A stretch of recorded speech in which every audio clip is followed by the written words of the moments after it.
Hello everyone, कैसे हैं आप लोग। उम्मीद है कि आप लोग अच्छे होंगे और अपने झारखंड उत्पाद सिपाही की तैयारी अच्छे से कर रहे होंगे।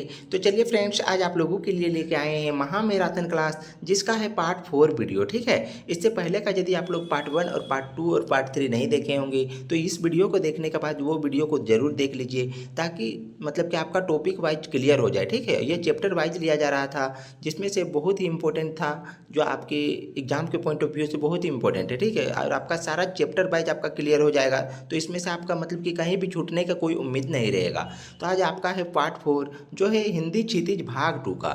उसके बाद आज पार्ट 4 खत्म हो गया, पार्ट 5 से आपका स्टार्ट होगा कृतिका भाग 2। ठीक है, कृतिका भाग 2 का करवाएंगे। उसके बाद जो बच जाएगा उसमें करवाएंगे हम कि हिंदी व्याकरण का। इसी प्रकार से महामैराथन लाई जाएगी। तो चलिए फ्रेंड्स, यदि आप हमारे चैनल पर नए हैं तो चैनल को सब्सक्राइब कर लीजिए और बेल आइकन को जरूर प्रेस कीजिए, ताकि जब भी वीडियो अपलोड हो तो सबसे पहले आप तक पहुंच सके। तो चलिए शुरू करते हैं। तो सबसे पहला प्रश्न है कि यशपाल का जन्म कब हुआ था। तो यशपाल का जन्म कब हुआ था? 1900 ईस्वी में, 1902 ईस्वी में, 1901 ईस्वी में या फिर 1903 ईस्वी में। तो इसका सही आंसर कौन सा है? तो इसका सही आंसर है आपका ऑप्शन नंबर डी, यानी कि 1903 ईस्वी में। अगला प्रश्न है कि यशपाल का जन्म कहाँ हुआ था। तो इसका सही आंसर क्या है? फिरोजपुर छावनी में, रामगढ़ छावनी में, मेरठ छावनी में या फिर आगरा छावनी में। तो इसका सही आंसर है आपका ऑप्शन नंबर 1, यानी कि फिरोजपुर छावनी में। अगला प्रश्न है कि यशपाल ने प्रारंभिक शिक्षा कहाँ ग्रहण किए थे। शिमला हिमाचल प्रदेश में, कांगड़ा हिमाचल प्रदेश में, मेरठ उत्तर प्रदेश में या फिर देहरादून उत्तराखंड में। तो इसका सही आंसर है ऑप्शन नंबर बी, यानी कि कांगड़ा हिमाचल प्रदेश में। अगला प्रश्न है कि यशपाल ने बीए की शिक्षा कहाँ से ग्रहण किए थे। तो कहाँ से? हिंदी विद्यापीठ से, दिल्ली विश्वविद्यालय से, लाहौर के नेशनल कॉलेज से या फिर इलाहाबाद विश्वविद्यालय से। तो इसका सही आंसर है ऑप्शन नंबर सी, यानी कि लाहौर के नेशनल कॉलेज से। अगला प्रश्न है कि लाहौर में यशपाल का परिचय किससे हुआ था। तो किससे हुआ था परिचय? कि भगत सिंह तथा सुखदेव से, महात्मा गांधी तथा पंडित नेहरू से, उसके बाद भगत सिंह तथा राजगुरु से या फिर प्रेमचंद तथा निराला से। तो इसका सही आंसर है आपका ऑप्शन नंबर कौन सा सही है? तो ऑप्शन नंबर 1, यानी कि भगत सिंह और सुखदेव से। मेरे साथ साथ आप लोग भी आंसर देने का कोशिश कीजिए, ताकि आप अपने एग्जाम से पहले ही मतलब कि अपने तैयारी को जांच सकते हैं, क्योंकि अब आपका एग्जाम का ज़्यादा दिन टाइम नहीं बचा हुआ है।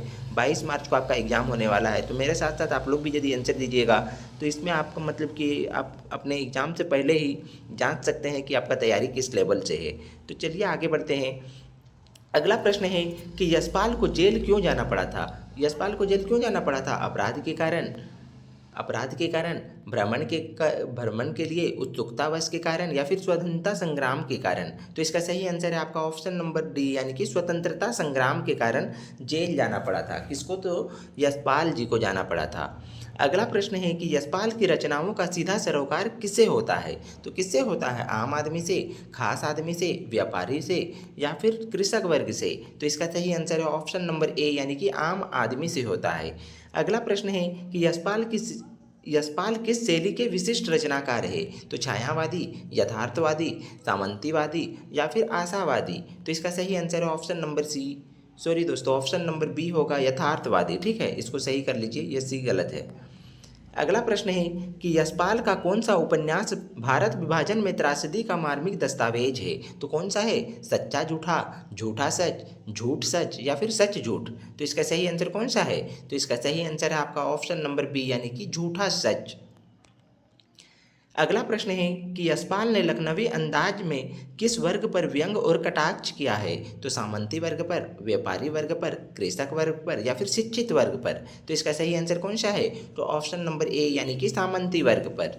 अगला प्रश्न है कि यशपाल के प्रमुख कहानी संग्रह कौन से हैं। तो तर्क का तूफान, ज्ञानदान, पिंजरे की उड़ान, वादुलियाँ, उसके बाद फूलों का कुर्ता या फिर ये सभी। तो इसका सही आंसर है आपका ऑप्शन नंबर डी, यानी कि ये सभी है। तर्क का तूफान भी है, ज्ञानदान भी है, पिंजरे की उड़ान भी है और वादुलियाँ और फूलों का कुर्ता ये सभी है। तो आप लोग इसको ध्यान में रखिएगा। अगला प्रश्न है कि यशपाल के प्रमुख उपन्यास कौन से हैं। तो मेरी बात उसकी बात, अमिता और दिव्या, दादा कामरेड और पार्टी कामरेड या फिर ये सभी। तो इसका सही आंसर है आपका ऑप्शन नंबर डी, यानी कि ये सभी है। अगला प्रश्न है कि यशपाल की मृत्यु कब हुई थी। 1983 ईस्वी में, 1976 ईस्वी में, 1978 ईस्वी में या फिर 1973 ईस्वी में। तो इसका सही आंसर है ऑप्शन नंबर कौन सा सही है? ऑप्शन नंबर बी यानी कि 1976 ईस्वी में हुआ था। अगला प्रश्न है कि लखनवी अंदाज कहानी के लेखक ने किस ट्रेन से यात्रा का वृतांत चित्रित किया है? तो कौन से यात्रा में वृतांत चित्रित किए हैं? पैसेंजर ट्रेन से, एक्सप्रेस से, सुपरफास्ट से या फिर मेमू से? तो इसका सही आंसर है आपका ऑप्शन नंबर ए यानी कि पैसेंजर ट्रेन से। अगला प्रश्न है कि ट्रेन में किस क्लास के टिकट के अधिक दाम लगते थे? तो फर्स्ट क्लास के, सेकेंड क्लास के, थर्ड क्लास के या फिर चेयर कार के? तो इसका सही आंसर है आपका ऑप्शन नंबर बी यानी कि सेकेंड क्लास का। यहाँ पे थर्ड क्लास और चेयर कार ये सब का तो जिक्र ही नहीं हुआ है। अगला प्रश्न है कि भीड़ से बचकर एकांत में नई कहानी के संबंध में सोचने और खिड़की से प्राकृतिक दृश्य देखने के लिए लेखक ने किस क्लास की टिकट लिया था? तो चेयर कार का, इकोनॉमी क्लास का, उसके बाद सेकेंड क्लास का या फिर फर्स्ट क्लास का? तो इसका सही आंसर है option number C, second class का लिए थे। लेकिन अब जो सेकेंड क्लास कहा जाता है उसको कहा जाता है जनरल को कहा जाता है, ठीक है, जनरल को सेकेंड क्लास कहा जाता है, तो इसको आप लोग ध्यान में रखिएगा। अगला प्रश्न है कि ट्रेन में लेखक की मुलाकात किससे हुई थी? तो एक लखनवी नवाब से, बनारसी बुनकर से, कश्मीरी पंडित से या फिर लाहौरी नवाब से? तो इसका सही आंसर है आपका ऑप्शन नंबर ए यानी कि एक लखनवी नवाब से हुआ था।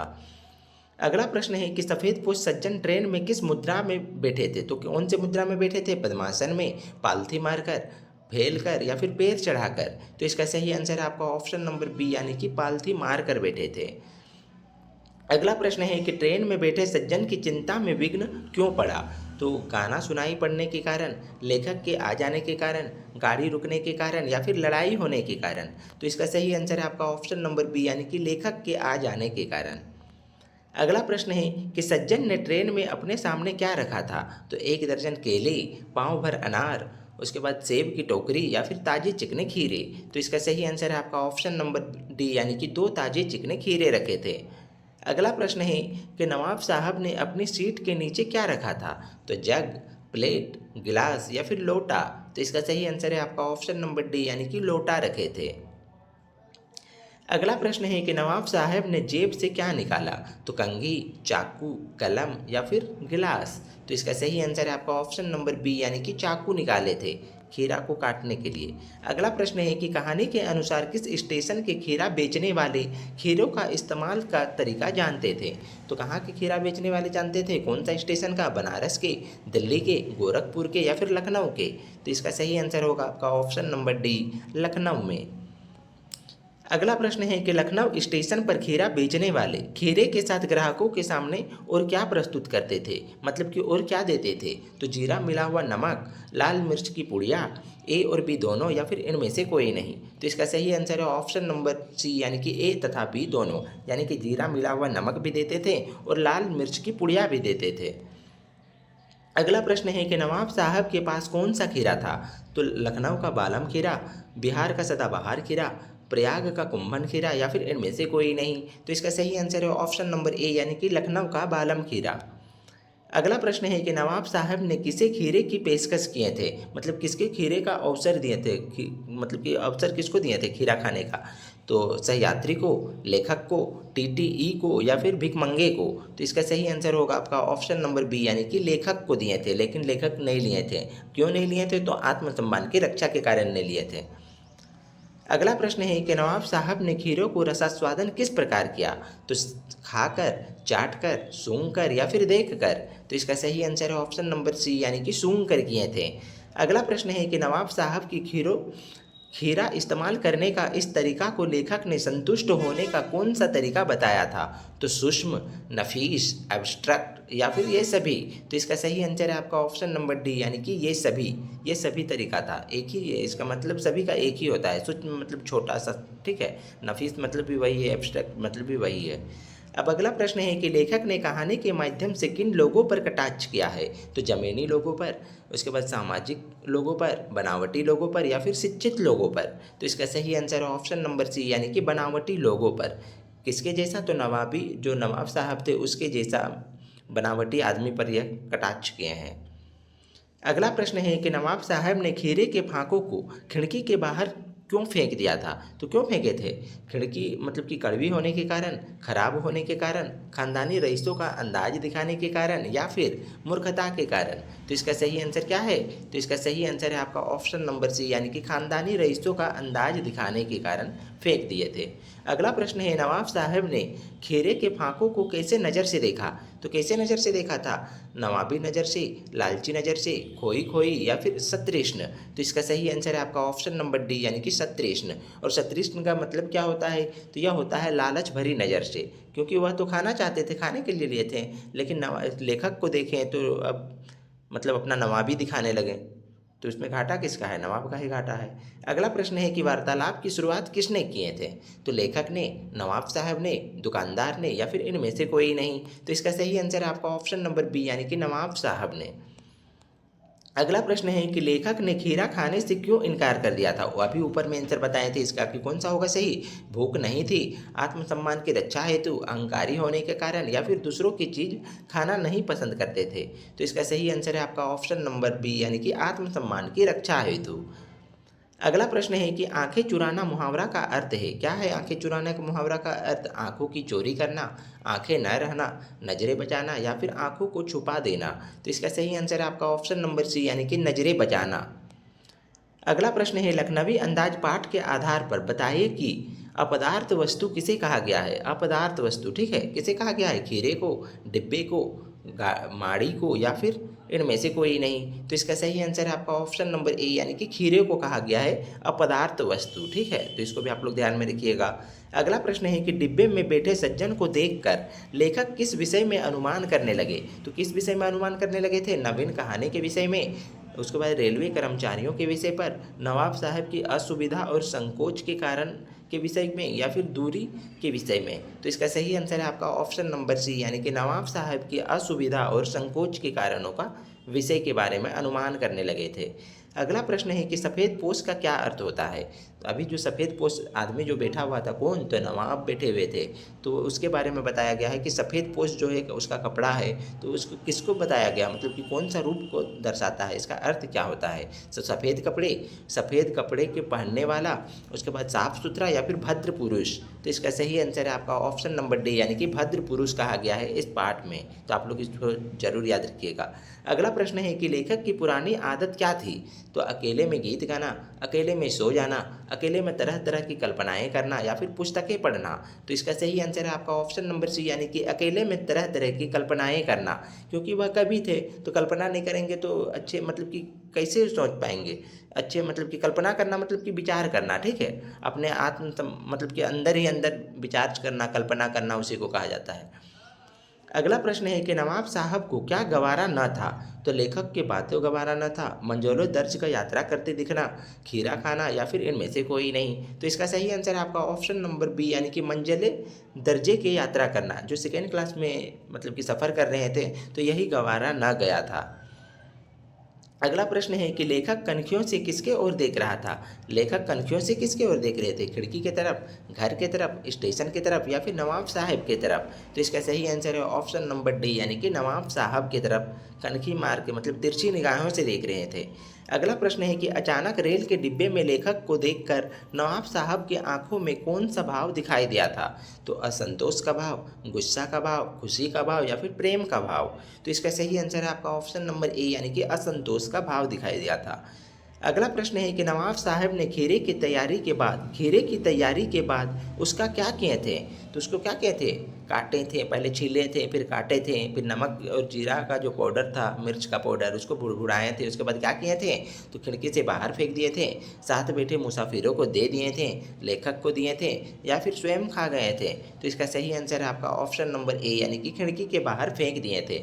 लेखक को भी ऑफर किए थे, लेकिन लेखक ने नहीं लिए थे आत्मसम्मान की रक्षा के कारण, ठीक है, तो इसको आप लोग याद रखिएगा। अगला प्रश्न है कि नमक मिर्च छिड़क कर दिए गए खीरे के फांकों को देखकर लेखक की क्या स्थिति थी? तो लेखक की क्या स्थिति थी? कि लेखक उन्हें सूंघने को लालायित हो रहे थे, लेखक उन्हें खाने को लालायित हो रहे थे, लेखक उन्हें फेंकने को लालायित हो रहे थे या फिर इनमें से कोई नहीं? तो इसका सही आंसर है आपका ऑप्शन नंबर बी, यानी कि लेखक उन्हें खाने के लिए लालायित हो रहे थे, मतलब कि मुंह में पानी आ रहा था। कोई भी बगल में खाता है तो क्या होगा? मुंह में पानी आएगा ना, आपको मतलब कि इमली रखा हुआ है आप अपने हाथ में, आप और वह खा रहा है, तो अब क्या होगा, तो उसके मुंह में पानी आएगा, दूसरा आदमी जो देखने वाला रहेगा। तो लेखक को भी वही हुआ था। अगला प्रश्न है कि नवाब साहब ने घेरे की तैयारी के बाद उसका क्या किए थे। तो उसको क्या किए थे, लेखक को दे दिए थे, खिड़की से बाहर फेंक दिए थे, खा गए थे, या फिर इनमें से कोई नहीं। तो इसका सही आंसर है आपका ऑप्शन नंबर बी, यानी कि खिड़की के बाहर फेंक दिए थे। अगला प्रश्न है, हम गौर कर रहे थे, इस वाक्य में हम शब्द किसके लिए प्रयुक्त हुआ है। तो हम शब्द किसके लिए प्रयुक्त हुआ है, यहाँ पे देख सकते हैं कि हम गौर कर रहे थे, तो इस वाक्य में हम जो है वह किसके लिए प्रयुक्त हुआ है, पेट भरने के लिए, लेखक के लिए, नवाब साहब के लिए, या फिर इनमें से कोई नहीं। तो इसका सही आंसर है आपका ऑप्शन नंबर बी, यानी कि लेखक के लिए यूज हुआ है। अगला प्रश्न है कि नवाब साहब द्वारा डकार लेने का क्या दर्शाता है। तो मन भरना, स्वाद लेना, पेट भरना, या फिर इनमें सभी। तो इसका सही आंसर क्या होगा, तो इसका सही आंसर हो जाएगा आपका ऑप्शन नंबर सी, यानी कि पेट भरना। अगला प्रश्न है कि लखनवी अंदाज शीर्षक पाठ के लेखक का नाम क्या है। तो यशपाल, प्रेमचंद, स्वयं प्रकाश, या फिर राम वृक्ष बेनीपुरी। तो इसका सही आंसर कौन सा है, तो ऑप्शन नंबर ए, यानी कि यशपाल है। अगला प्रश्न है कि भीड़ से बचकर एकांत में नई कहानी के संबंध में सोचने और खिड़की से प्राकृतिक दृश्य देखने के लिए लेखक ने किस क्लास का टिकट लिए थे। तो किसका टिकट लिए थे, फर्स्ट क्लास का, सेकेंड क्लास का, थर्ड क्लास का, या फिर चेयर कार का। तो इसका सही आंसर है ऑप्शन नंबर बी, यानी कि सेकेंड क्लास का लिए थे। अगला प्रश्न है कि ज्ञान चक्षु खुलना का क्या अर्थ है। तो आंखें खुलना, ज्ञान के द्वार खुलना, ज्ञान होना, या फिर ज्ञान की नदी बहना। तो इसका सही आंसर कौन सा है, तो ऑप्शन नंबर सी, यानी कि ज्ञान होना। अगला प्रश्न है कि एब्स्ट्रैक्ट का क्या अर्थ होता है। जो अभी एब्स्ट्रैक्ट पढ़े थे उसका अर्थ क्या होता है, सूक्ष्म, जिसका भौतिक अस्तित्व ना हो, अमूर्त, या फिर ये सभी। तो इसका सही आंसर क्या है, तो ऑप्शन नंबर डी, यानी कि ये सभी है। अगला प्रश्न है कि मन्नू भंडारी का जन्म कब हुआ था। मन्नू भंडारी का जन्म कब हुआ था, 1915 ईस्वी में, 1918 ईस्वी में, 1925 ईस्वी में, या फिर 1931 ईस्वी में। तो इसका सही आंसर है ऑप्शन नंबर डी, यानी कि 1931 ईस्वी में हुआ था। अब कहाँ हुआ था वो भी देख लेते हैं, चलिए। अगला प्रश्न है आपका कि मन्नू भंडारी का जन्म किस ग्राम में हुआ था। तो रामपुरा में, उसके बाद भानपुरा में, शेखपुरा में, या फिर जगतपुर में। तो इसका सही आंसर है आपका ऑप्शन नंबर बी, यानी कि भानपुरा में। अगला प्रश्न है कि मन्नू भंडारी का जन्म किस जिले में हुआ था। तो मन्नू भंडारी का जन्म किस जिले में हुआ था, आप लोग पहले कमेंट कीजिए कि मंदसौर मध्य प्रदेश में, दरभंगा बिहार में, इंदौर मध्य प्रदेश में, या फिर पलामू झारखंड में। तो इसका सही आंसर है ऑप्शन नंबर ए, यानी कि मंदसौर मध्य प्रदेश में हुआ था। अगला प्रश्न है कि मन्नू भंडारी ने इंटर तक की शिक्षा कहाँ ग्रहण किए थे। अजमेर राजस्थान में, झुंझुनू राजस्थान में, जोधपुर राजस्थान में, या फिर पानीपत हरियाणा में। तो इसका सही आंसर क्या है, तो ऑप्शन नंबर ए, यानी कि अजमेर राजस्थान में हुआ था। अगला प्रश्न है कि मन्नू भंडारी ने किस विषय में एमए किए थे। तो किस विषय में की थी, संस्कृत में, उसके बाद इतिहास में, अंग्रेजी में, या फिर हिंदी में। तो इसका सही आंसर है ऑप्शन नंबर डी, यानी कि हिंदी में किए थे। अगला प्रश्न है कि मन्नू भंडारी ने किस कॉलेज में अध्यापन कार्य किया था। तो हंसराज कॉलेज में, मिरांडा हाउस कॉलेज में, नेशनल कॉलेज में, या फिर जनता शिवरात्रि कॉलेज में। तो इसका सही आंसर कौन सा है, ऑप्शन नंबर बी, यानी कि मिरांडा हाउस कॉलेज में। अगला प्रश्न है कि मन्नू भंडारी का वर्तमान समय कहाँ रहकर स्वतंत्र लेखन का कार्य कर रही है। तो कहाँ रहकर अभी कर रही है वर्तमान समय में, दिल्ली में, कोलकाता में, मुंबई में, या फिर रांची में। तो इसका सही आंसर है ऑप्शन नंबर ए, दिल्ली में। अगला प्रश्न है कि मन्नू भंडारी के प्रमुख कहानी संग्रह कौन से हैं। एक प्लेट सैलाब, मैं हार गई, त्रिशंकु, या फिर ये सभी। तो इसका सही आंसर है आपका ऑप्शन नंबर डी, यानी कि ये सभी। अगला प्रश्न है कि मन्नू भंडारी द्वारा रचित उपन्यास कौन से हैं। आपका बंटी, महाभोज, ए और बी दोनों, या फिर इनमें से कोई नहीं। तो इसका सही आंसर है आपका ऑप्शन नंबर सी, यानी कि ए और बी दोनों। अगला प्रश्न है मन्नू भंडारी की आत्मकथा का प्रकाशन किस शीर्षक में हुआ था। तो किस शीर्षक में हुआ था, मन्नू कथा में, मेरी कहानी में, मेरी आत्मकथा में, या फिर एक कहानी यह भी। तो इसका सही आंसर क्या है, तो इसका सही आंसर है आपका ऑप्शन नंबर डी, यानी कि एक कहानी यह भी। अगला प्रश्न है कि मन्नू भंडारी अजमेर के किस मोहल्ले में रहती थी। तो इंद्रपुरी में, शिवपुरी में, ब्रह्मापुर में, या फिर जनकपुरी में। तो इसका सही आंसर है ऑप्शन नंबर सी, ब्रह्मापुर में। अगला प्रश्न है मन्नू भंडारी का मकान कैसा था, कच्चा, एक मंजिला, भूमिगत, या फिर दो मंजिला। तो इसका सही आंसर है ऑप्शन नंबर डी, दो मंजिला भवन था। अगला प्रश्न है मन्नू भंडारी के मकान में उनके पिताजी कहाँ रहते थे? तो बाहरी कमरे में, ऊपरी मंजिल में, निचले तल्ले में या फिर दालान में? तो इसका सही आंसर है ऑप्शन नंबर बी, यानी कि ऊपरी मंजिल में रहते थे उनके पिताजी। अगला प्रश्न है कि मन्नू भंडारी की माँ कैसी थी? तो निरक्षर थी, साक्षर थी, वकील थी या फिर नेत्री थी? तो इसका सही आंसर है ऑप्शन नंबर ए, यानी कि निरक्षर। निरक्षर का मतलब क्या होता है? अनपढ़। ठीक है, तो अनपढ़ थी। अगला प्रश्न है कि अजमेर से पहले मन्नू भंडारी के पिताजी कहाँ रहते थे? अब मन्नू भंडारी के पिताजी कहाँ रहते थे, मतलब कि जब अजमेर गए थे, राजस्थान गए थे, उससे पहले ही, तो भोपाल में, मंदसौर में, जबलपुर में या फिर इंदौर में? तो इसका सही आंसर है ऑप्शन नंबर डी, इंदौर में रहते थे। अगला प्रश्न है कि मन्नू भंडारी के पिताजी किस राजनीतिक संगठन से जुड़े थे? तो जनता पार्टी से, कांग्रेस से, समता पार्टी से या फिर समाजवादी पार्टी से? तो इसका सही आंसर है आपका ऑप्शन नंबर बी, यानी कि कांग्रेस पार्टी से। अगला प्रश्न है कि मन्नू भंडारी के पिता इंदौर से अजमेर क्यों गए थे? तो स्थानांतरण के कारण, शिक्षण उद्देश्य के कारण, उसके बाद आर्थिक समस्या के कारण या फिर दंगों के कारण? तो इसका सही आंसर ऑप्शन नंबर सी, यानी कि आर्थिक समस्या के कारण गए थे। अगला प्रश्न है कि अजमेर आने के बाद मन्नू भंडारी के पिता ने किस अधूरे कार्य को आगे बढ़ाना शुरू किए थे? तो शैक्षणिक संस्थान निर्माण के, शब्दकोश निर्माण के, उसके बाद मकान निर्माण के या फिर अस्पताल निर्माण के? तो इसका सही आंसर है ऑप्शन नंबर बी, यानी कि शब्दकोश निर्माण के। शब्दकोश मतलब क्या समझते हैं? डिक्शनरी जो होता है उसी के बारे में बताया गया है। वह लिखन करते थे, डिक्शनरी बनाते थे। ठीक है, हिंदी और अंग्रेजी दोनों के। अगला प्रश्न है कि पिता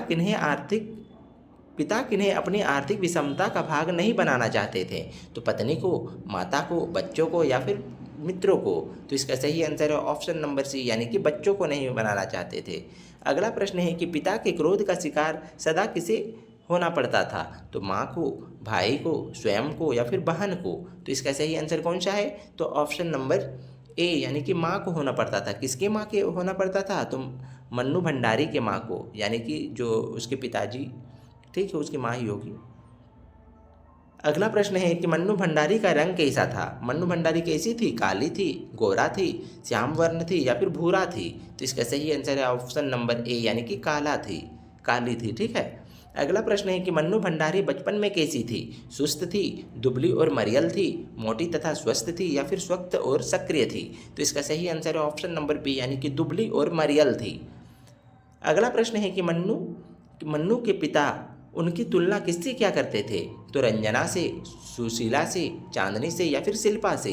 तो इसका सही आंसर है ऑप्शन नंबर बी, यानी कि सुशीला से। सुशीला कौन थी?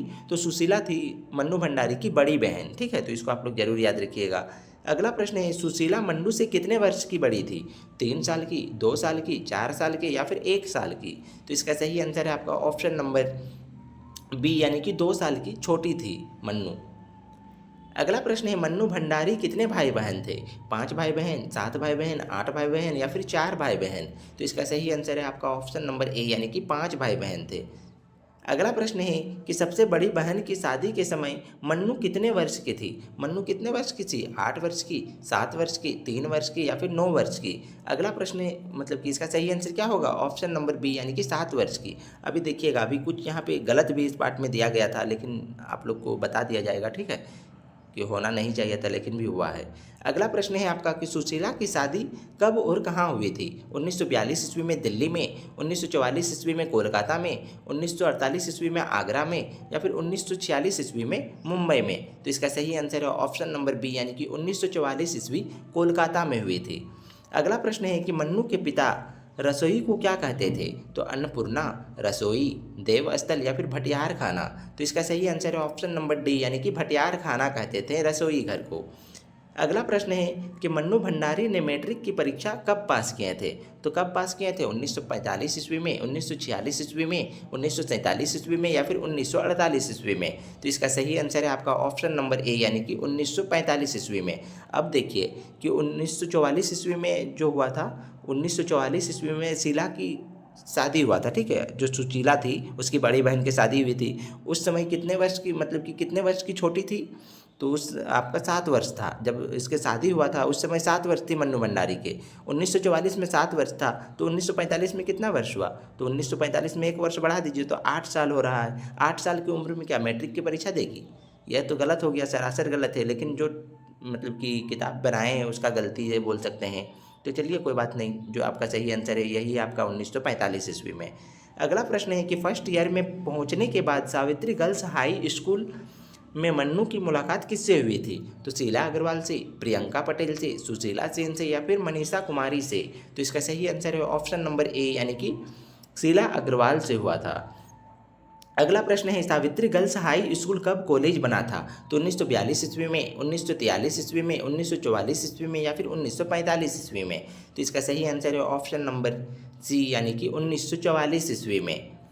अगला प्रश्न है मन्नू भंडारी के साहित्य के दायरे को बढ़ाने में कितने महत्वपूर्ण भूमिका निभाए हैं? तो कितने निभाए हैं? शीला अग्रवाल ने, रश्मि वर्मा ने, चांदनी वर्मा ने या फिर अनुपम प्रिया ने? तो इसका सही आंसर है आपका ऑप्शन नंबर ए यानी कि शीला अग्रवाल ने। अगला प्रश्न है मन्नू भंडारी ने किनसे शादी किए थे? सुरेंद्र से, राजेंद्र से, महेंद्र से या फिर नरेंद्र से? तो इसका सही आंसर है ऑप्शन नंबर सी यानी कि राजेंद्र से। अगला प्रश्न है कि किनके सिद्धांतों के साथ मन्नू का टकराव चलता रहता था? तो किसके साथ टकराव चलता था? माँ के साथ, पिता के साथ, भाई के साथ या फिर शीला अग्रवाल के साथ? तो इसका सही आंसर है ऑप्शन नंबर बी यानी कि उनके पिता के साथ। अगला प्रश्न है अजमेर मुख्य बाजार के चौराहे को कहानी में क्या कहा गया है? तो चौक, उसके बाद पालिका, चौपड़ या फिर तोसर? तो इसका सही आंसर है ऑप्शन नंबर सी यानी कि चौपड़ कहा गया है। अगला प्रश्न है I am really proud of you, यह कथन मन्नू भंडारी के लिए किसने कहा है? तो किसने कहे थे? डॉक्टर अंबालाल ने, डॉक्टर पन्नालाल ने, डॉक्टर जमुनालाल ने या फिर डॉक्टर हीरालाल ने? तो इसका सही आंसर है ऑप्शन नंबर ए यानी कि डॉक्टर अंबालाल ने कहे हैं। अगला प्रश्न है कि सन 1947 ईस्वी के मई महीने में कॉलेज वालों ने लड़कियों को भड़काने और कॉलेज का अनुशासन बिगाड़ने के आरोप में किसे नोटिस थमा दिया था? तो किसको नोटिस थमा दिए थे? डॉक्टर अंबालाल को, शीला अग्रवाल को, सुशीला को या फिर मन्नू भंडारी को? तो इसका सही आंसर कौन सा हो जाएगा? तो ऑप्शन नंबर बी यानी कि शीला अग्रवाल को थमा दिए थे। अगला प्रश्न है कि जुलाई 1947 ईस्वी में किस वर्ष की पढ़ाई को बंद कर दिया गया था? तो फर्स्ट ईयर के, थर्ड ईयर के, सेकेंड ईयर के या फिर फोर्थ ईयर के? तो इसका सही आंसर है आपका ऑप्शन नंबर कौन सा है? ऑप्शन नंबर सी यानी कि सेकेंड ईयर को। अगला प्रश्न है कि विरोध के बाद किस महीने में थर्ड ईयर की पढ़ाई फिर से शुरू कर दी गई थी? तो थर्ड ईयर की पढ़ाई कब से शुरू कर दी गई थी? मई से, जुलाई से, जून से या फिर अगस्त से? तो इसका सही आंसर है आपका ऑप्शन नंबर डी यानी कि अगस्त महीने में फिर से शुरू कर दी गई थी। अगला प्रश्न है कि मन्नू भंडारी ने शताब्दी की सबसे बड़ी उपलब्धि किसे कहा है? तो शताब्दी की सबसे बड़ी उपलब्धि किसे कहे थे? 1857 की क्रांति को, 26 जनवरी 1950 को, कांग्रेस की स्थापना को या फिर 15 अगस्त 1947 को? तो इसका सही आंसर है ऑप्शन नंबर डी यानी कि 15 अगस्त 1947 ईस्वी को। अगला प्रश्न है कि महावीर प्रसाद द्विवेदी का जन्म कब हुआ था? तो 1857 में, 1862 में, 1858 में या फिर 1864 में? तो इसका सही आंसर है ऑप्शन नंबर डी 1864 ईस्वी में। अगला प्रश्न है कि महावीर प्रसाद द्विवेदी का जन्म किस ग्राम में हुआ था? तो जयपुर में, छतरपुर में, दौलतपुर में या फिर रामपुर में? तो इसका सही आंसर है आपका ऑप्शन नंबर सी यानी कि दौलतपुर में। अगला प्रश्न है कि महावीर प्रसाद द्विवेदी का जन्म किस जिले में हुआ था? तो बरेली में, रायबरेली में, अमेठी में या फिर गोरखपुर में? तो इसका सही आंसर है आपका ऑप्शन नंबर बी रायबरेली में हुआ था। अगला प्रश्न है कि द्विवेदी जी ने किस विभाग में नौकरी किए थे? तो पुलिस में, शिक्षा में, रेलवे में या फिर उत्पाद में? तो इसका सही आंसर है ऑप्शन नंबर सी यानी कि रेलवे विभाग में नौकरी किए थे। अगला प्रश्न है कि सन 1903 ईस्वी में नौकरी से इस्तीफा देकर द्विवेदी जी ने किस हिंदी मासिक पत्रिका का संपादन किए थे? तो वंदना, गायत्री, सरस्वती या फिर लक्ष्मी? तो इसका सही आंसर कौन सा है? तो ऑप्शन नंबर बी यानी कि सरस्वती पत्रिका में। तो अब 1903 ईस्वी में शुरू किए थे, लेकिन कब तक चला था? तो 1920 ईस्वी तक। इसको भी आप लोग जरूर याद रखिएगा। अगला प्रश्न है कि द्विवेदी जी ने सरस्वती संपादक कब तक किया था? तो कब तक किया था अभी बताएं, वही आ गया कि कौन सा होगा? 1920 ईस्वी में, 1922 ईस्वी में, 1924 ईस्वी में या फिर 1925 ईस्वी में? तो अभी क्या बताए थे? 1920 ईस्वी में। इसका सही आंसर है ऑप्शन नंबर ए। अगला प्रश्न है कि द्विवेदी जी के निबंध संग्रह कौन कौन से हैं? तो निबंध संग्रह कौन कौन से हैं? रसज्ञ, रंजन, अद्भुत आलाप, साहित्य सीकर या फिर ये सभी?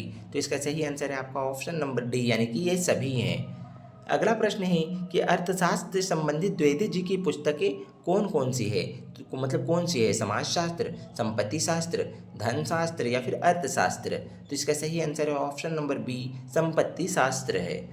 अगला प्रश्न है कि द्विवेदी जी की महिला उपयोगी पुस्तक कौन सी है, तो महिला शास्त्र, महिला मोद, सखी या फिर पुष्पा। तो इसका सही आंसर क्या है, तो ऑप्शन नंबर बी यानी कि महिला मोद है। अगला प्रश्न है कि द्विवेदी जी की दर्शन संबंधित रचना कौन सी है, तो दर्शन संबंधित रचना कौन सी है, आध्यात्मिकी, दर्शनार्थ, उसके बाद परमात्मा, दार्शनिक। तो इसका सही आंसर कौन सा होगा, तो ऑप्शन नंबर ए यानी कि आध्यात्मिकी।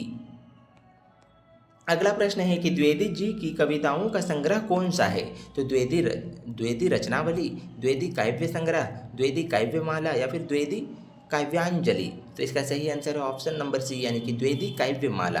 यहाँ कविताओं का संग्रह कहा गया है, इसमें आपका काव्य माला होगा, ठीक है, आप लोग इसको जरूर याद रखिए। और एक होगा आपका साहित्य, ठीक है, तो साहित्य होगा संपूर्ण साहित्य, तो उसमें कितने प्रकार के हैं वो भी कहा गया है, किसमें लिया गया है। अगला प्रश्न है कि द्विवेदी जी का संपूर्ण साहित्य किस नाम से प्रकाशित हुआ है, तो महावीर प्रसाद द्विवेदी रचनावली में, द्विवेदी ग्रंथावली में, साहित्यमाला में या फिर साहित्य संदर्भ में। तो इसका सही आंसर है ऑप्शन नंबर ए यानी कि महावीर प्रसाद द्विवेदी रचनावली में। अभी आप लोगों को बताए भी थे कि संपूर्ण साहित्य होगा उसमें है आपका महावीर प्रसाद द्विवेदी, और कविताओं का किसमें है, तो यह है आपका काव्यमाला में। अगला प्रश्न है कि महावीर प्रसाद द्विवेदी रचनावली कुल कितने खंडों में प्रकाशित है, तो 10, 12, 13 या फिर 15। तो इसका सही आंसर है ऑप्शन नंबर डी यानी कि 15 खंडों में प्रकाशित है। अगला प्रश्न है कि द्विवेदी जी ने कविता की भाषा के रूप में ब्रज भाषा की जगह किस बोली को प्रतिष्ठित किया है, पूर्वी, अवधी, मगधी या फिर खड़ी बोली। तो इसका सही आंसर है ऑप्शन नंबर डी यानी कि खड़ी बोली। अगला प्रश्न है कि हिंदी में पहली बार समालोचना को स्थापित करने का श्रेय किसे जाता है, पंत को, प्रसाद को, निराला को या फिर द्विजदेव को, मतलब कि द्विवेदी जी को। तो इसका सही आंसर है आपका ऑप्शन नंबर डी यानी कि द्विवेदी जी को, महावीर प्रसाद द्विवेदी जी को। अगला प्रश्न है कि स्त्री शिक्षा के विरोधी कुतर्कों का खंडन लेख पहली बार कब और किस पत्रिका में प्रकाशित हुआ था, सितंबर 1914 ईस्वी सरस्वती पत्रिका, नवंबर 1914 ईस्वी परिमल पत्रिका, दिसंबर 1915 काव्य कुंज में, उसके बाद जनवरी 1916 उर्वशी पत्रिका में। तो इसका सही आंसर है ऑप्शन नंबर ए यानी कि सितंबर 1914 ईस्वी में सरस्वती पत्रिका में। अगला प्रश्न है कि स्त्री शिक्षा के विरोधी कुतर्कों का खंडन लेख सरस्वती पत्रिका में किस नाम से प्रकाशित हुआ है, तो अशिक्षित, अनपढ़, मतलब शिक्षित और अनपढ़, यहाँ पे डेस कर दीजिए, ठीक है, बीच में। उसके बाद पढ़े लिखों का पांडित्य, सामाजिक पांडित्य या फिर कुतर्की पंडित। तो इसका सही आंसर कौन सा है, तो ऑप्शन नंबर बी यानी कि पढ़े लिखों का पांडित्य। अगला प्रश्न है स्त्री शिक्षा के विरोधी कुतर्कों का खंडन शीर्षक से लेख को द्विवेदी जी ने किस पुस्तक में शामिल किया है, तो कौन से पुस्तक में शामिल किए हैं, महिला शास्त्र में, मातृछाया में, महिला मोद में या फिर नारी शक्ति में। तो इसका सही आंसर है ऑप्शन नंबर सी, महिला मोद में। अगला प्रश्न है कि महावीर प्रसाद द्विवेदी का देहांत कब हुआ था, यानी कि मृत्यु कब हुआ था, 1935 ईस्वी में, 1938 ईस्वी में, 1940 ईस्वी में या फिर 1942 ईस्वी में। तो इसका सही आंसर कौन सा है, तो इसका सही आंसर है आपका ऑप्शन नंबर बी यानी कि 1938 ईस्वी में।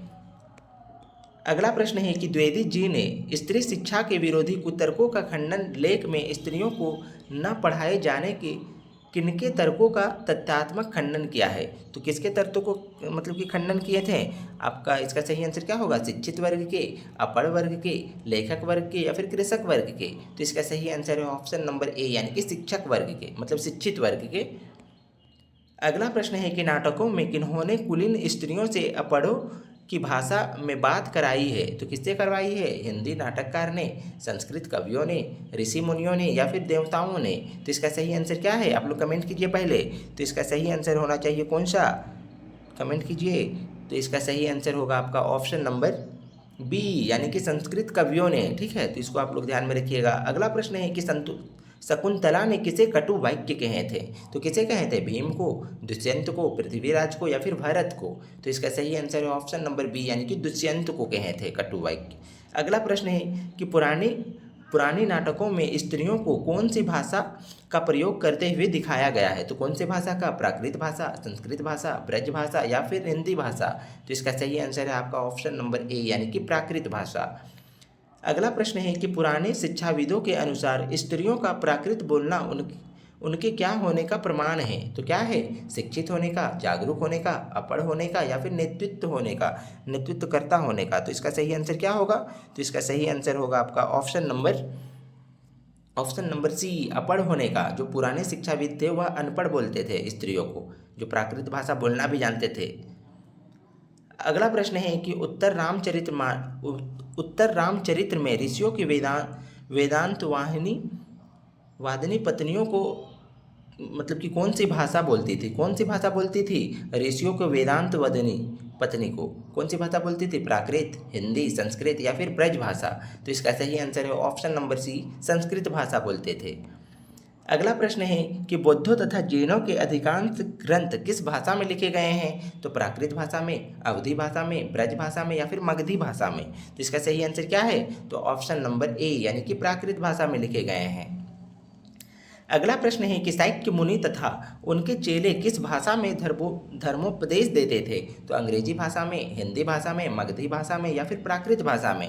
तो इसका सही आंसर कौन सा होगा, तो इसका सही आंसर होगा आपका ऑप्शन नंबर, कौन सा सही है कमेंट कीजिए तो पहले आप लोग। इसका सही आंसर है ऑप्शन नंबर डी यानी कि प्राकृत भाषा में। अगला प्रश्न है कि बौद्धों के किस बड़े ग्रंथ की रचना प्राकृत भाषा में हुई है। तो किसका हुआ है, आपका दीपवंश का, उसके बाद जातक कथाएं का, महावंश का या फिर त्रिपिटक का। तो इसका सही आंसर है ऑप्शन नंबर डी, त्रिपिटक का। अगला प्रश्न है द्विवेदी जी के अनुसार कौन सी भाषा बोलना और पढ़ना अशिक्षित और अपढ़ होने का प्रमाण नहीं है। तो प्राकृत, पाली, बघेली या फिर खड़ी बोली। तो इसका सही आंसर क्या है, तो इसका सही आंसर होगा आपका ऑप्शन नंबर ए यानी कि प्राकृत भाषा। प्राकृत भाषा जब बोलने आ रहा है तो उसको अनपढ़ कैसे आप मानिएगा।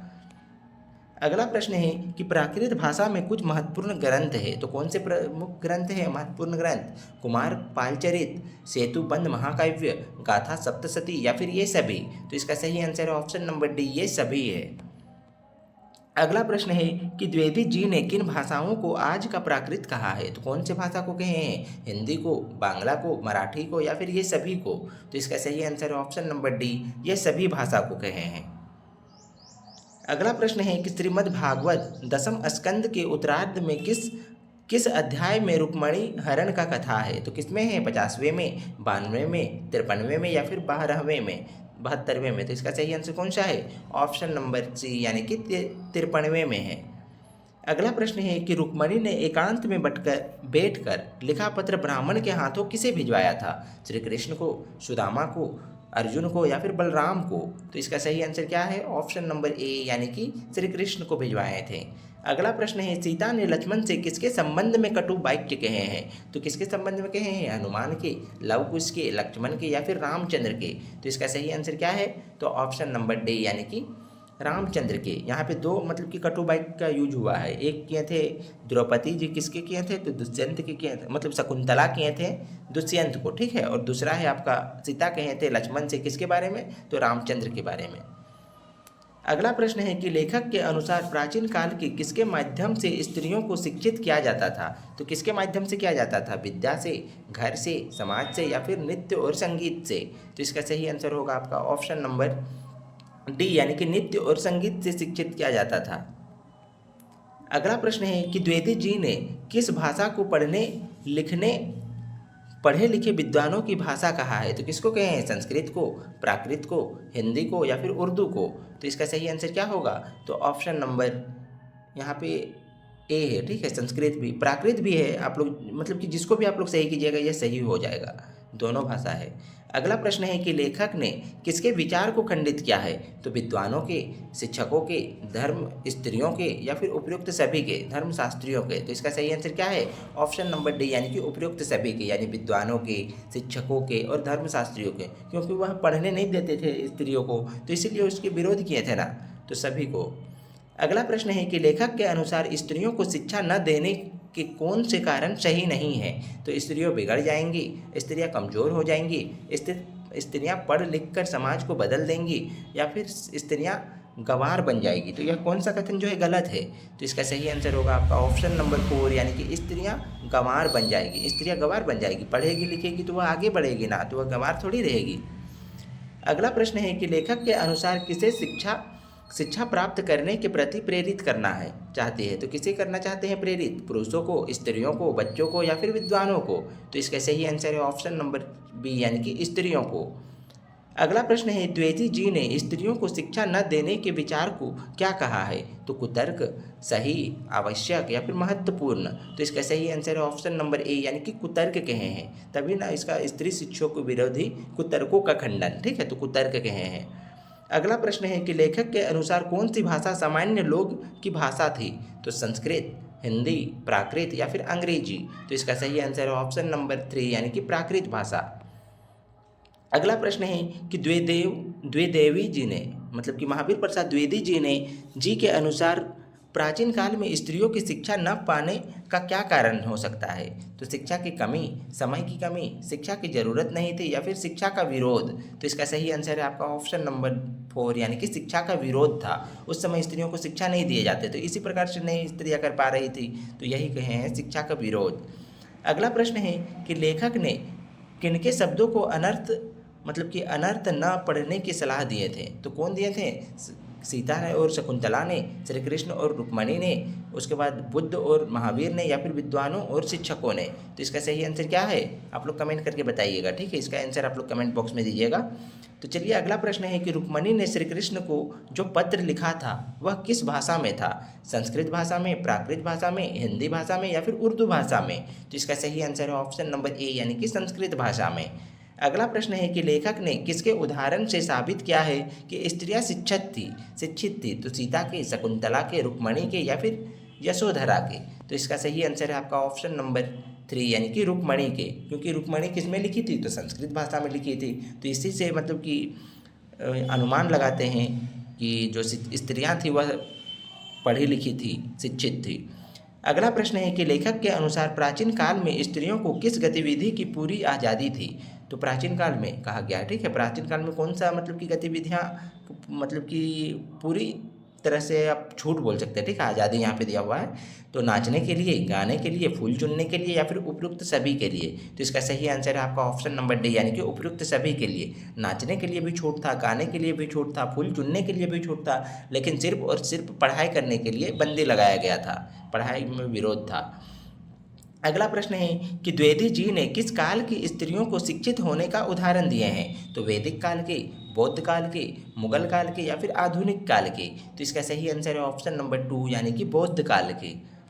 अगला प्रश्न है कि लेखक के अनुसार विद्वानों का कौन सा मानना गलत है? तो विद्वानों का कौन सा मानना गलत है? कि स्त्रियों को शिक्षा नहीं देना चाहिए, स्त्रियों को प्राचीन भाषा नहीं बोलना चाहिए, उसके बाद कहा गया है स्त्रियों को घर से बाहर नहीं जाना देना चाहिए, या फिर स्त्रियों को केवल नाच गाने में शिक्षा देना चाहिए। तो कौन सा कथन मतलब कि मानना गलत है? उन लोग विद्वान जो मानते थे उसका कौन सा गलत है कि स्त्रियाँ को शिक्षा नहीं देना चाहिए? यह कथन मतलब कि बिल्कुल गलत था लेखक के अनुसार, ठीक है। अब क्या था वो सब, ठीक है, गलत होगा। अगला प्रश्न है कि लेखक को किस बात के दुख हुआ था? तो किस बात के लिए दुख हुआ था? स्त्री के शिक्षा के विरोध, उसके बाद शिक्षा की कमी, स्त्री शिक्षा के समर्थन या फिर संस्कृत भाषा का उपयोग? तो इसका सही आंसर क्या है?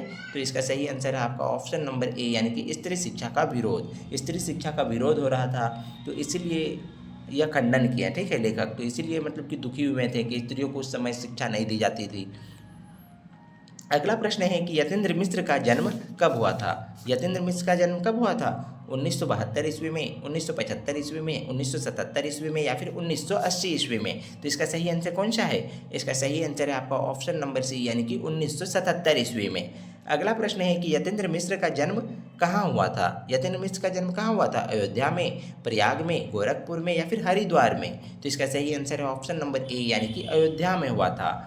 अगला प्रश्न है कि यतीन्द्र मिश्र ने हिंदी विषय में एमए की डिग्री कहाँ से प्राप्त किए थे? बनारस हिंदू कॉलेज से, लखनऊ विश्वविद्यालय से, दिल्ली विश्वविद्यालय से या फिर इलाहाबाद विश्वविद्यालय से? तो इसका सही आंसर है ऑप्शन नंबर बी यानी कि लखनऊ विश्वविद्यालय से। अगला प्रश्न है कि वर्तमान समय में यतीन्द्र मिश्र किस अर्धवार्षिक पत्रिका का संपादन कर रहे थे? तो किसका कर रहे थे? हरिभूमि का, शहीद का, आज का या फिर रहित का? तो इसका सही आंसर कौन सा है? ऑप्शन नंबर बी यानी कि शहीद पत्रिका का। अगला प्रश्न है कि यतीन्द्र मिश्र ने साहित्य और कला को बढ़ावा देने के उद्देश्य से किस सांस्कृतिक न्यास का संचालन शुरू किए थे? तो किसका शुरू किए थे? विमला देवी फाउंडेशन का, कमला देवी न्यास का, कमलावती देवी फाउंडेशन का, या फिर गिरजा देवी ट्रस्ट का? तो इसका सही आंसर कौन सा है? ऑप्शन नंबर ए यानी कि विमला देवी फाउंडेशन का। अगला प्रश्न है कि वर्तमान तक यतीन्द्र मिश्र कि कितने काव्य संग्रह प्रकाशित हो चुके हैं? तो कितने प्रकाशित हो चुके हैं? 1, 3, 2 या फिर 4? तो इसका सही आंसर है ऑप्शन नंबर सी यानी कि 3 प्रकाशित हो चुके हैं। अगला प्रश्न है कि यतीन्द्र मिश्र के काव्य संग्रह कौन से हैं? तो कौन से हैं? यदा कदा, उसके बाद अयोध्या तथा अन्य कविताएं, ड्योढ़ी पर आलाप, या फिर ये सभी? तो इसका सही आंसर क्या है? ऑप्शन नंबर डी यानी कि ये सभी है। यदा कदा भी है, अयोध्या तथा अन्य कथाएँ भी है, उसके बाद ड्योढ़ी पर आलाप भी है, ये सभी है। अगला प्रश्न है कि यतीन्द्र मिश्र की पुस्तक गिरजा किसके जीवन पर आधारित है? तो किसके जीवन पर आधारित है? गिरजा माथुर के, उसके बाद गिरजा सिंह के, गिरजा देवी के, या फिर गिरजा पांडे के? तो इसका सही आंसर है ऑप्शन नंबर सी यानी कि गिरजा देवी के। अगला प्रश्न है कि गिरजा देवी किस क्षेत्र से संबंधित है? तो सितार वादन से, तबला वादन से, बांसुरी वादन से, या फिर शास्त्रीय गायन से? तो इसका सही आंसर कौन सा है? ऑप्शन नंबर डी यानी कि शास्त्रीय गायन से है। अगला प्रश्न है कि रीतिकाल का अंतिम प्रतिनिधि किसे कहा जाता है? तो किसे कहा जाता है? कवि द्विजदेव को, निराला को, महावीर प्रसाद को, या फिर पंत को? तो इसका सही आंसर है आपका ऑप्शन नंबर ए, कवि द्विजदेव को कहा जाता है रीतिकाल का अंतिम प्रतिनिधित्व। अगला प्रश्न है कि यतीन्द्र मिश्र ने कब द्विजदेव की ग्रंथावली का संपादन किस वर्ष किया था? तो किस वर्ष किए थे? सन 1997 ईस्वी में, सन 2001 ईस्वी में, सन 1999 ईस्वी में, या फिर सन 2000 ईस्वी में? तो इसका सही आंसर है ऑप्शन नंबर डी यानी कि सन 2000 ईस्वी में। अगला प्रश्न है कि यतीन्द्र मिश्र ने स्मिथ मैके के लिए विरासत 2001 के कार्यक्रम के लिए किसका संपादन किया था? तो धोती का, थाली का, थाती का, या फिर कठोरी का? तो इसका सही आंसर कौन सा होगा? ऑप्शन नंबर सी यानी कि थाती का। अगला प्रश्न है कि नौबत खाने में इबादत किस विधा की रचना है? किस विधा की रचना है? भित्ति चित्र का, रेखा चित्र का, व्यक्ति चित्र का, या फिर मानचित्र का? तो इसका सही आंसर है ऑप्शन नंबर सी, मानचित्र का है। सॉरी दोस्तों, व्यक्ति चित्र का है। अगला प्रश्न है कि नौबत खाने में इबादत किस प्रसिद्ध व्यक्ति पर आधारित रचना है? तो किसका है? आप लोग कमेंट कीजिए पहले कि उस्ताद असद अली खान का, उस्ताद बिस्मिल्लाह खान का, जाकिर हुसैन का, या फिर पंडित जयराज का? तो इसका सही आंसर है आपका ऑप्शन नंबर बी यानी कि उस्ताद बिस्मिल्लाह खान का है। अगला प्रश्न है कि उस्ताद बिस्मिल्लाह खान का संबंध किस क्षेत्र से है? तो किस क्षेत्र से था? शहनाई वादन से, बांसुरी वादन से, गायन से, या फिर नृत्य से? तो इसका सही आंसर है आपका ऑप्शन नंबर ए यानी कि शहनाई वादन से था। अगला प्रश्न है कि पंचगंगा घाट कहाँ स्थित था? तो पंचगंगा घाट कहाँ स्थित है? प्रयाग में, हरिद्वार में, ऋषिकेश में, या फिर काशी में? तो इसका सही आंसर है ऑप्शन नंबर डी यानी कि काशी में। अगला प्रश्न है कि पंचघाट पर कौन सा मंदिर था?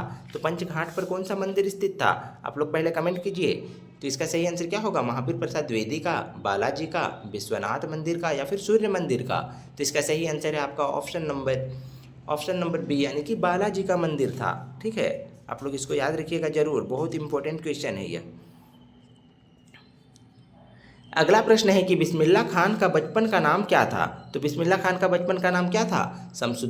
मतलब कि सलीउद्दीन, उसके बाद अमीरुद्दीन, अलाउद्दीन, या फिर कौन सा है? कमरुद्दीन? तो इसका सही आंसर होगा आपका ऑप्शन नंबर बी यानी कि अमीरुद्दीन था। अगला प्रश्न है कि अमीरुद्दीन के बड़े भाई का नाम क्या था? तो शमसुद्दीन, बदरुद्दीन, कमायुद्दीन, या फिर कमरुद्दीन? तो इसका सही आंसर है आपका ऑप्शन नंबर कौन सा है? ए यानी कि शमसुद्दीन था। अमीरुद्दीन के बड़े भाई शमसुद्दीन। अमीरुद्दीन कौन थे? तो बिस्मिल्लाह खान थे। अगला प्रश्न है कि भीम पलासी तथा मुल्तानी किसके प्रकार है? तो किसके प्रकार है? ताल का, लय का, थाट का, या फिर राग का? तो इसका सही आंसर कौन सा है? ऑप्शन नंबर डी यानी कि राग का है। अगला प्रश्न है कि अमीरुद्दीन तथा शमसुद्दीन के मामा कौन थे? तो सादिक हुसैन, अली बख्श, ए और बी दोनों, या फिर इनमें से कोई नहीं? तो इसका सही आंसर कौन सा है? ऑप्शन नंबर सी यानी कि ए और बी दोनों, यानी कि सादिक हुसैन भी थे और अली बख्श भी थे। अगला प्रश्न है सादिक हुसैन तथा अली बख्श किस वाद्य यंत्र के वादन में विश्वविख्याति थे? विश्वख्याति प्राप्त किए थे? शहनाई के, सितार के, बांसुरी के, या फिर रुद्र वीणा के? तो इसका सही आंसर है आपका ऑप्शन नंबर ए यानी कि शहनाई वादन के। अगला प्रश्न है कि डुमरांव में अमीरुद्दीन ने बचपन के कितने वर्ष बिताए थे? बचपन के कितने वर्ष बिताए थे? 2 से 3 साल, 3 से 5 मतलब 5 से 6 साल, उसके बाद 3 से 5 साल या फिर 8 से 10 साल। तो इसका सही आंसर है आपका ऑप्शन नंबर सी 5 से 6 वर्ष यहाँ पे, ठीक है। अगला प्रश्न है कि अमीरुद्दीन का जन्म कहाँ हुआ था? अमीरुद्दीन का जन्म कहाँ हुआ था? सासाराम में, डुमरांव में, बलिया में या फिर बक्सर में? तो इसका सही आंसर है आपका ऑप्शन नंबर बी यानी कि डुमरांव में हुआ था। अगला प्रश्न है कि अमीरुद्दीन का ननिहाल कहाँ था? यानी कि नानी घर कहाँ था, मामा घर कहाँ था? तो मथुरा में, अयोध्या में, वृंदावन में या फिर काशी में? तो इसका सही आंसर है ऑप्शन नंबर डी काशी में। अगला प्रश्न है कि शहनाई बजाने के लिए किसका प्रयोग होता था? तो रीड का, छाल का, छिद्र का या फिर धाट का या फिर छड़ी का? तो इसका सही आंसर कौन सा है? ऑप्शन नंबर ए यानी कि रीड का प्रयोग होता था। अगला प्रश्न है कि शहनाई की रीढ़ बनाने के लिए किस घास का प्रयोग किया जाता था? तो किस घास का प्रयोग किया जाता था? बांस का, दूब का, नरकट का या फिर समई का? तो इसका सही आंसर क्या है? तो ऑप्शन नंबर सी यानी कि नरकट घास का प्रयोग किया जाता था। तो इसको आप लोग जरूर याद रखिएगा, ठीक है, इसको याद रखिएगा, बहुत इंपॉर्टेंट क्वेश्चन है। अगला प्रश्न है कि नरकट उमराव में किस नदी के किनारों पर पाई जाती है? तो कौन से नदी के किनारे पर पाई जाती थी? नरकट जो घास है, नरकट घास, ये क्या बनाने के लिए यूज किया जाता था? रीढ़ बनाने के लिए, ठीक है। तो यह कौन से नदी के किनारे पाई जाती थी? गंगा नदी के किनारे, कोसी नदी के किनारे, गंडक नदी के किनारे या फिर सोन नदी के किनारे? तो इसका सही आंसर है आपका ऑप्शन नंबर डी यानी कि सोन नदी के किनारे। अगला प्रश्न है कि उस्ताद बिस्मिल्लाह खान का परदादा का नाम क्या था? अब परदादा का नाम क्या है? अभी उसके भाई का नाम देखे थे, शमसुद्दीन था, उसके बाद उसका नाम क्या था? तो अमीरुद्दीन था। उसके मामा का नाम क्या था? तो उसके मामा का नाम था अली बख्श था, और एक कुछ था मतलब कि सादिक हुसैन, ठीक है, सादिक हुसैन और अली बख्श था। अब उसके परदादा को देखते हैं, उसके परदादा का नाम क्या था? सालार हुसैन खान, अली बख्श खान, शमसुद्दीन खान या फिर अमीरुद्दीन खान? तो इसका सही आंसर है आपका ऑप्शन नंबर ए यानी कि सालार हुसैन खान। जो शमसुद्दीन है उसके बड़े भाई है, अमीरुद्दीन कौन है? तो स्वयं है बिस्मिल्लाह खान। अगला प्रश्न है कि बिस्मिल्लाह खान के पिता का नाम क्या था? तो अली बख्श खान, पैगंबर बख्श खान, दाऊद खान या फिर खिज्र खान? तो इसका सही आंसर है आपका ऑप्शन नंबर बी यानी कि पैगंबर बख्श खान। अगला प्रश्न है कि बिस्मिल्लाह खान की माता का नाम क्या था? तो माता का नाम क्या था? मिट्ठन खान, सज्जन खान, सादिक खान या फिर बख्श खान? तो इसका सही आंसर है आपका ऑप्शन नंबर ए यानी कि मिट्ठन खान थी। अगला प्रश्न है कि अपने जीवन के आरंभिक दिनों में बिस्मिल्लाह खान को कौन मतलब कि किन गायिका बहनों को सुनकर संगीत के प्रति आसक्त हुई थी? तो किसके गाना को सुनकर के? रसूलन बाई और बतुलन बाई, जोधा बाई और हरखा बाई, उसके बाद तीजन बाई और जीतन बाई या फिर रमा बाई और शांता बाई? तो इसका सही आंसर है ऑप्शन नंबर ए यानी कि रसूलन बाई और बतुलन बाई। अगला प्रश्न है कि वैदिक साहित्य में किस वाद्य यंत्र का उल्लेख नहीं मिलता है? तो सितार का, वीणा का, शहनाई का या फिर ढोलक का? तो इसका सही आंसर है ऑप्शन नंबर सी यानी कि शहनाई का। अगला प्रश्न है कि अरब देशों में फूंक कर बजाए जाने वाले वाद्यों को क्या कहा जाता है? तो नय, जय, छय या फिर मई? तो इसका सही आंसर क्या है? ऑप्शन नंबर ए यानी कि नई कहा जाता है। अगला प्रश्न है कि किस वाद्य को शहनाई यानी कि सुशील वाद्यों की शाह की उपाधि दी गई है? तो किसको दिए गए हैं? उसके माउथ ऑर्गन को, शहनाई को, मुरली को या फिर बांसुरी को? तो इसका सही आंसर है ऑप्शन नंबर बी शहनाई को कहा गया है। अगला प्रश्न है कि 16वीं शताब्दी के उत्तरार्ध में तानसेन द्वारा रचित बंदिश किस संगीत राग से प्राप्ति हुए थे? तो किसमें प्राप्ति हुई है? भैरवी से, कहरवा से, कल्पद्रुम से या फिर भीम पलासी से? तो इसका सही आंसर है ऑप्शन नंबर सी कल्पद्रुम से। अगला प्रश्न है कि किन पारंपरिक लोकगीतों में शहनाई का उल्लेख बार बार मिलता है? तो किसमें मिलता है? हिंदी में, भोजपुरी में, ब्रज में या फिर अवधि में? तो यहाँ अवधि कीजिए, ठीक है। तो इसका सही आंसर किस में हो जाएगा? तो इसका सही आंसर होगा आपका ऑप्शन नंबर डी यानी कि अवधि भाषा में। अगला प्रश्न है आपका कौन सा है कि शहनाई का प्रयोग किस प्रकार के कार्यों में होता है? शहनाई का प्रयोग किस प्रकार के मतलब कार्यों में होता है? मांगलिक कार्यों में, अमांगलिक कार्यों में, निरर्थक कार्यों में या फिर आवश्यक कार्यों में? तो इसका सही आंसर है आपका ऑप्शन नंबर ए यानी कि मांगलिक कार्यों में होता है। अगला प्रश्न है कि दक्षिण भारत का मंगल वाद्य कौन सा है? नगाड़ा, उसके बाद गणभरी मतलब गणभेरी लिखा है, ठीक है, मदन भेरी होगा, उसके बाद नागेश्वरम या फिर शहनाई। तो इसका सही आंसर क्या है? तो ऑप्शन नंबर सी यानी कि नागेश्वरम, नागेश्वरम का यूज किया जाता है। अगला प्रश्न है कि बिस्मिल्लाह खान और शहनाई के साथ किस मुस्लिम पर्व का नाम जुड़ा है? तो किस मुस्लिम पर्व का नाम जुड़ा है? आप लोग कमेंट कीजिए पहले। तो इसका सही आंसर होगा आपका ऑप्शन नंबर कौन सा? ईद का, बकरीद का, मुहर्रम का या फिर चेहलुम का। तो इसका सही आंसर है ऑप्शन नंबर बी यानी कि मुहर्रम का, मुहर्रम पर्व का नाम जुड़ा हुआ है। अगला प्रश्न है कि मुहर्रम मुहर्रम के महीने में शिया मुसलमान किसके प्रति आज़ादारी मतलब शोक मनाते हैं? तो किसके प्रति? पैगंबर के, इमाम हुसैन के, उसके बाद शेख समलुद्दीन के या फिर शेख मिर्ज़ा के। तो इसका सही आंसर है आपका ऑप्शन नंबर बी यानी कि इमाम हुसैन के।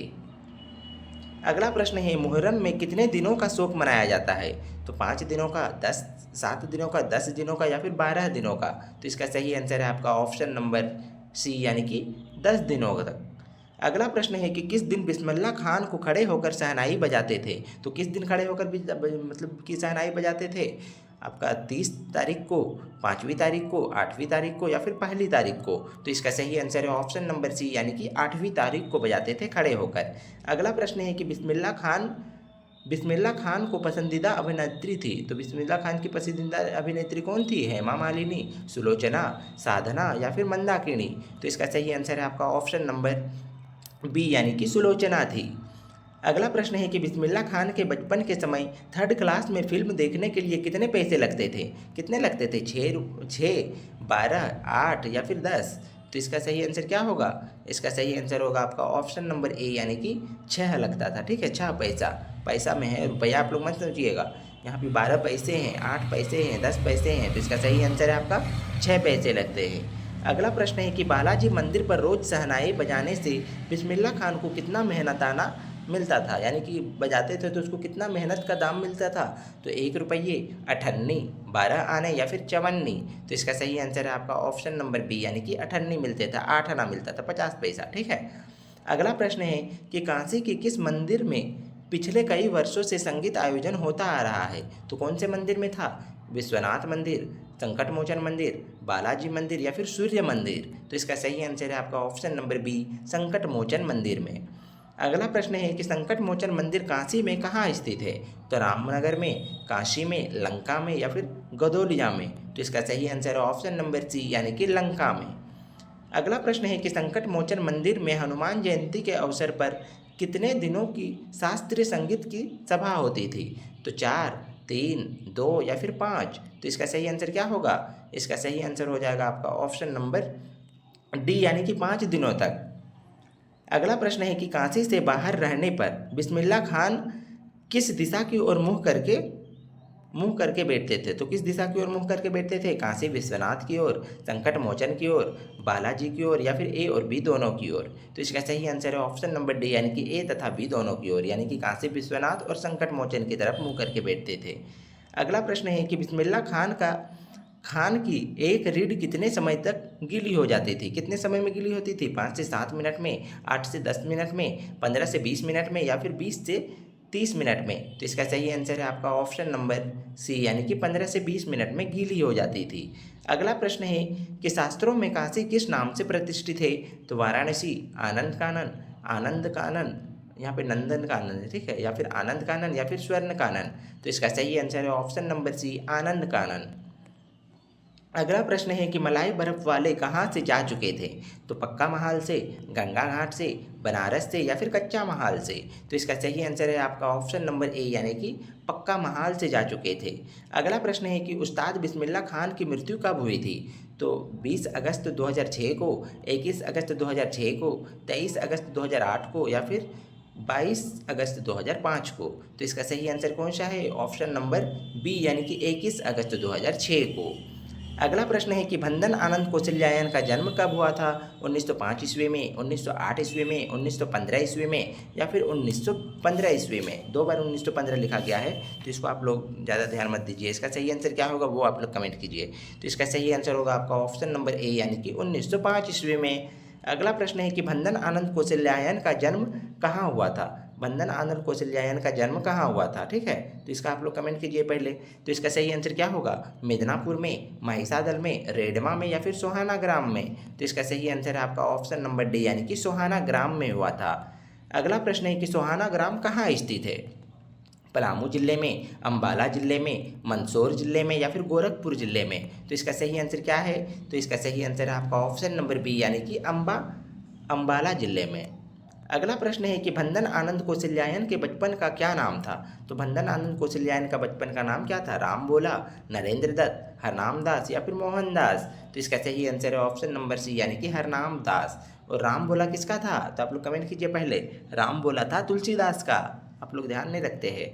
अगला प्रश्न है कि बंधन आनंद कौशल्यायन ने कहाँ से बीए की शिक्षा ग्रहण किए थे, नेशनल कॉलेज से, GLA कॉलेज से, जेवियर कॉलेज से या फिर रांची कॉलेज से। तो इसका सही आंसर है आपका ऑप्शन नंबर ए यानी कि नेशनल कॉलेज से। अगला प्रश्न है कि बंधन आनंद कौशल्यायन धर्म के भिक्षु थे। तो किस धर्म के भिक्षु थे तथा उन्हें किस धर्म का प्रचार प्रसार किया था, कौन से धर्म का प्रचार प्रसार किए थे और कौन से धर्म के मतलब कि भिक्षु थे। तो किसका थे, जैन धर्म का, यहूदी धर्म का, बौद्ध धर्म का या फिर इस्लाम धर्म का। तो इसका सही आंसर ऑप्शन नंबर सी यानी कि बौद्ध धर्म का। अगला प्रश्न है कि बंधन आनंद कौशल्यायन किस राजनीतिक कवित्व के साथ लंबे अरसे तक वर्धा में रहे थे, किस में रहे थे, महात्मा गांधी के, नेहरू के, उसके बाद भगत सिंह के या फिर सरदार पटेल के। तो इसका सही आंसर है ऑप्शन नंबर ए यानी कि महात्मा गांधी के। अगला प्रश्न है कि बंधन आनंद कौशल्यायन की कितनी पुस्तकें प्रकाशित हो चुकी है। तो कितने प्रकाशित हो चुके थे, 12 से अधिक, 10 से अधिक, 15 से अधिक या फिर 20 से अधिक। तो इसका सही आंसर है ऑप्शन नंबर डी यानी कि 20 से अधिक प्रकाशित हो चुके हैं। अगला प्रश्न है बंधन आनंद कौशल्यायन किस राजनेता से सर्वाधिक प्रभावित थे। तो कौन से राजनेता से प्रभावित थे, भगत सिंह से, सरदार पटेल से, तिलका मांझी से, यहाँ पे तिलक लिखा हुआ है, तिलक मतलब कौन थे, तो बाल गंगाधर तिलक, ठीक है, यहाँ पे तिलका मत समझिए। उसके बाद अगला है आपका महात्मा गांधी से। तो इसका सही आंसर है ऑप्शन नंबर डी यानी कि महात्मा गांधी से। अगला प्रश्न है कि बंधन आनंद कौशल्यायन की मृत्यु कब हुई थी, 1982 ईस्वी में, 1980 ईस्वी में, 1983 ईस्वी में या फिर 1988 ईस्वी में। तो इसका सही आंसर है ऑप्शन नंबर डी 1988 ईस्वी में। अगला प्रश्न है जो शब्द सबसे कम समझ में आते हैं और जिनका प्रयोग सबसे अधिक होता है, ऐसे दो शब्द कौन से हैं, सभ्यता, संस्कृति, संस्कार या फिर ए तथा बी दोनों। तो इसका सही आंसर है ऑप्शन नंबर डी यानी कि ए तथा बी दोनों, यानी कि सभ्यता और संस्कृति कहा जाता है उसको। अगला प्रश्न है कि किस प्रकार के व्यक्ति किसी नई चीज की खोज करता है। तो वैज्ञानिक व्यक्ति, अन्वेषक व्यक्ति, सभ्य व्यक्ति या फिर संस्कृत व्यक्ति। तो इसका सही आंसर है ऑप्शन नंबर डी यानी कि संस्कृत व्यक्ति। अगला प्रश्न है कि न्यूटन ने किस सिद्धांत का आविष्कार किया था।